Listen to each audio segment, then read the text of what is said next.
বিএনপির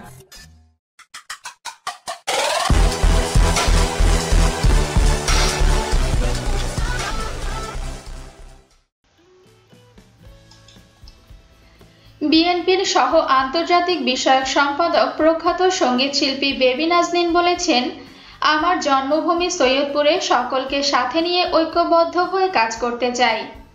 দল যাকে মনোনয়ন দেবে তার পক্ষে কাজ করার আহ্বান জানিয়ে তিনি বলেছেন, অতীতের ভুলভ্রান্তি সংশোধন করে এবং সকল দলীয় কোন্দল মিটিয়ে প্রমাণ করতে হবে সৈয়দপুর বিএনপির ঘাঁটি।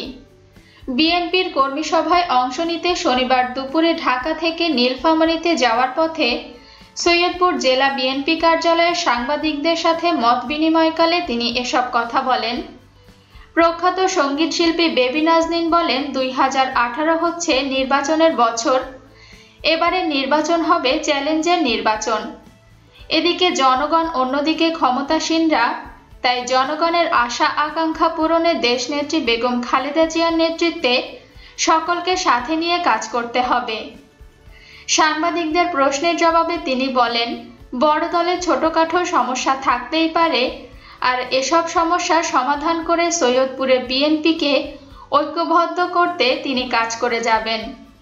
তিনি বলেন, আমরা বড়দের সম্মান আর ছোটদের স্নেহ করি বলেই বিএনপির জনপ্রিয় দল।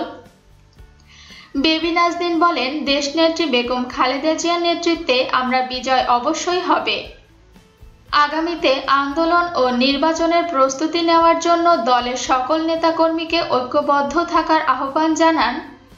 মত বিনিময়কালে এসব অন্যান্যদের মধ্যে বক্তব্যে বলেন বিএনপি নেতা ও সাবেক উপজেলা chairman advocate Obaidur Rahman, AKM Ehsanul Haque, প্রভাষক শওকত হাওয়াত, শামসুল আলম প্রমুখ। এ সময় বিএনপি, যুবদল, ছাত্রদল, শ্রমিক দল সহ অন্যান্য নেতাকর্মী উপস্থিত ছিলেন।